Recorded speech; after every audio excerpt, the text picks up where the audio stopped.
This video is sponsored by evee, Australia's very own Tesla and electric vehicle sharing platform.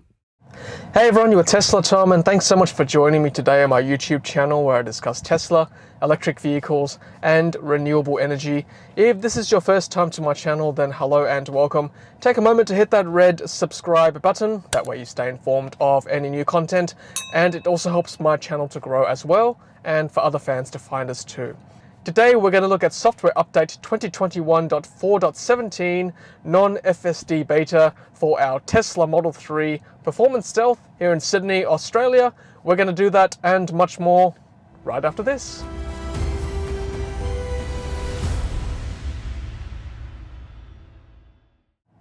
Hey everyone, welcome back, and as I said, we're reviewing software update 2021.4.17 Non-FSD beta for our Tesla Model 3 Performance Stealth here in Sydney, Australia.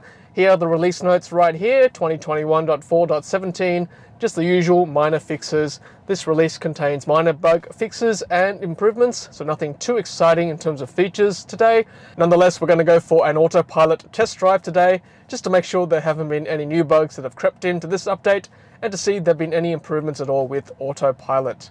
So without further ado, let's get on the road. Alright guys, we're on the road in Sydney, and before I talk about autopilot, these are the settings that I've currently got for our Model 3 for navigate on autopilot, because that's what we're going to do today. Enable at the start of every trip, yes. Mad Max mode, which is basically the car will decide for us which lane to be in to try to get to our destination as quick as we can. Exit passing lane, yes, because I don't want to be accused of being a right lane hog here in Australia. Which is the fastest lane, because we're a right-hand drive. We don't require lane change confirmation, and lane change notification will both be chime and vibrate. So there we go, that is autopilot for us. And what I'll do is I will put the cameras on, that way you guys can see what's happening behind and to the side of me as well. Well, many of you have actually seen my previous autopilot videos and of course my other Tesla videos describing all the many benefits and features of the car, but it's not until you actually drive the car for yourself, or at least sit in the car for yourself, that you really get a sense of what it's like to drive a Tesla or an electric vehicle. It's not until you have the car for a few days that you get a sense of what it's like to own the car, to what to do with the car when you have to charge the vehicle, how to actually enable autopilot, and also how fast the car is and how smooth the ride really is. So for that, there is a company called evee, and that's Australia's very own Tesla and electric vehicle sharing platform. With evee, you can actually hire the car for a few days, take it out for a road trip, even surprise someone as a gift, someone who's always talking about Teslas or electric vehicles. You know exactly what I'm talking about. So go to evee.com.au/TeslaTom and use my coupon code TeslaTom to get $30 off your very first rental with evee. There are lots of electric cars and Teslas now to choose from with the evee platform. So go check out evee.com.au for yourself. There's sure to be a Tesla for rent near you. And now for the rest of the video. Alright, so we're about to approach the freeway, and I'll engage autopilot very soon. I might do it now, in fact. There we go, 2 taps down with the right stalk. Immediately wants me to merge left for some reason, but I'll ignore that. In fact, I might just cancel that. But we have set Balmain as our destination, so it should get us across the Harbour Bridge and also the ANZAC Bridge as well. So it should make for quite a good test drive today. Not a bad day in Sydney, a bit overcast. So it'll be a good chance to see how it handles the road. Now, there has been apparently a slight update with the rain sensing wipers for our Model 3. So if it rains today, we'll get a chance to test it. If we don't, we'll have to test it another day. But apparently it senses rain better now since the last update. As I said before, this is a non-FSD beta, so we'll just have to use navigate on autopilot, which is the most autonomous type of driving I can activate in our Tesla Model 3 currently in Australia. Alright, so, and along the way I will also comment on how it compares with manual driving, whether this is the decision I would have made as well. And currently this is probably the right decision to get on to the bridge from where I was on the freeway. So this is the Warringah Freeway in Sydney, one of the busiest roads arguably in the country. You know, multi-lane road going in different directions. And yes, I must turn left.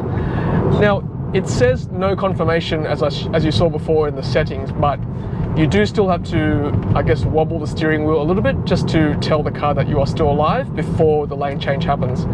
So it's not quite without confirmation yet. Of course, hands on the wheel at all times and eyes on the road. And yes, it's indicating left to get into this lane, which is perfect. Bit of a wobbly change there, but not too bad overall. Sort of jerked at the last minute there. Okay, a few beeps there. Wants me to go left. That beep was the bridge toll, the Harbour crossing toll. And the speed limit is 70.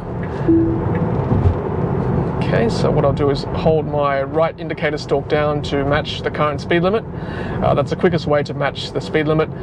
Currently, with this update, it doesn't automatically go to the speed limit on multi-lane roads like this one. On a single lane road, it will. It will go to the set speed limit or the posted speed signs, but currently you've got to actually manually match the posted speed sign at the moment. Now, previous updates on the Harbour Bridge with the LED speed signs, it hasn't actually read them. Let's see what happens today. Okay, wants me to merge to the right. No worries. Wants me to go to a faster lane. I think that's new. I've not seen it before.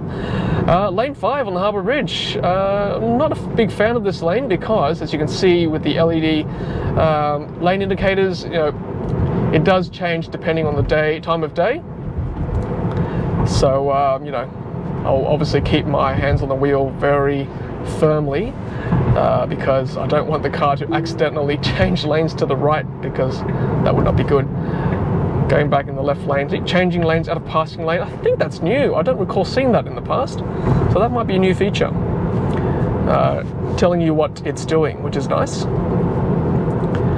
Alright, so it's actually quite a smooth ride at the moment. It actually escaped that passing lane back into this left lane, which I quite like. I quite like that. I didn't used to do that, which is nice. Now that past that danger area, let's see whether it can pick up that posted speed sign, which is an LED speed sign. And I still can't see them. That's okay, but at least it's not reading the lane indicators anymore as traffic lights. Even though it's a traffic light there, it's not. I don't have to confirm anymore, which is great.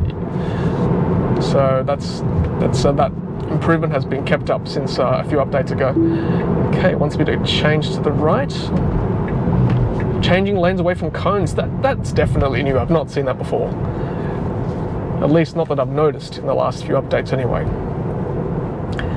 All right, so again, as a human driver, this is the kind of, this is the lane I would have taken. And again, I would have merged to the left. So far so good. It's doing what I would have done. Maybe it is learning from the neural network, which is great. So that's the Harbour Bridge done. And now we have to get onto the ANZAC Bridge. Now this has always been interesting because the change or the interchange from the Harbour Bridge onto the Western Distributor onto the ANZAC Bridge has always been tricky because those lane markings aren't great, as you'll see very shortly. For those of you who have not seen my previous videos, or those of you who are not local, you'll see very shortly what I mean. I do like testing the harbour crossings and then the ANZAC Bridge because, let's face it, even as a human driver, it's confusing at times, this bit of road. I mean, currently it's about 1:50 p.m. on a Tuesday afternoon, so not too busy at the moment, and we do have some restrictions in Sydney at the moment, so the traffic may be arguably lighter than usual. But nonetheless, you know, middle of the day, good lighting, reasonable amount of cars on the road. Okay, so this is the interchange I'm talking about here when we join another freeway. So as you can see, it's a little bit tight, but we are in the correct lane. So this is the lane I would have picked as a human driver, being a local. Don't know why it's going to the right. Okay, wants me to go right, no worries. I will match the speed limit, which is 60. I might get a bit of aggro from the other drivers around me because even though it's 60, I am in the right lane, and sometimes cars do like to speed on this stretch of road, which is always amusing. I do like to keep it 60. And I will not be pressured today to overtake or go faster than 60. 60 is 60, people. Bit of a stickler for the speed limit. But I'll do what I can do. Just go at 60. There's plenty of lanes to go around me. I'm going to stay on 60.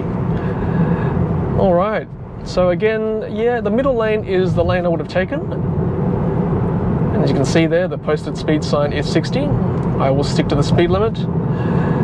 There is a car about to overtake me, which is great. There's plenty of space for them to do so.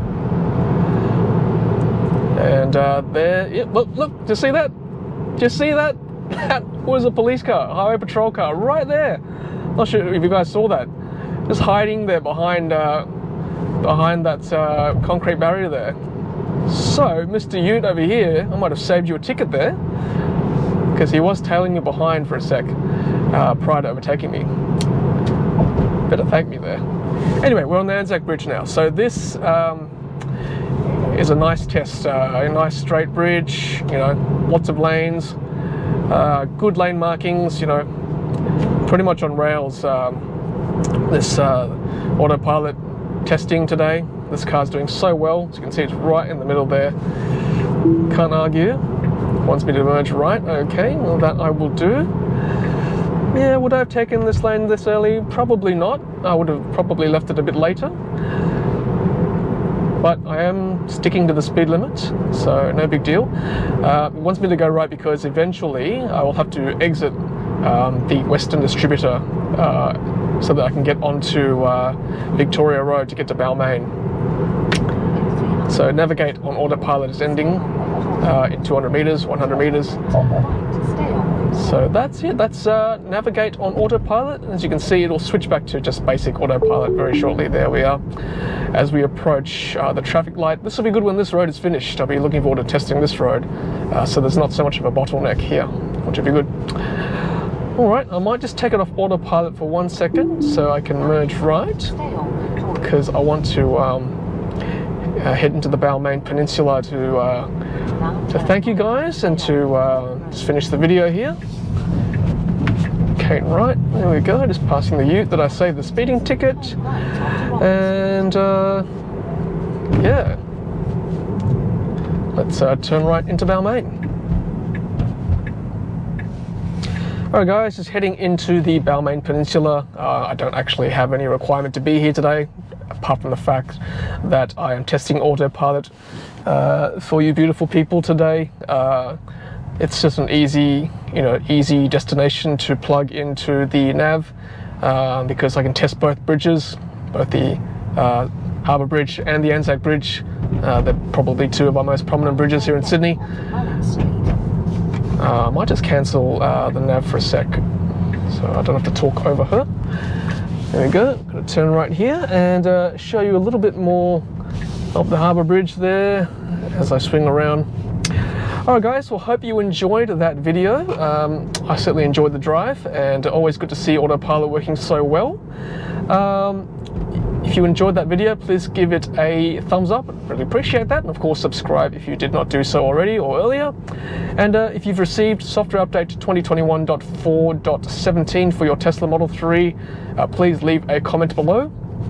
If you spotted anything I have not, or if you've seen any improvement with the new update or any bugs for that matter, it'd be good to hear from you. Otherwise, stay safe, and we shall see you at the next software update video. Until next time, happy charging.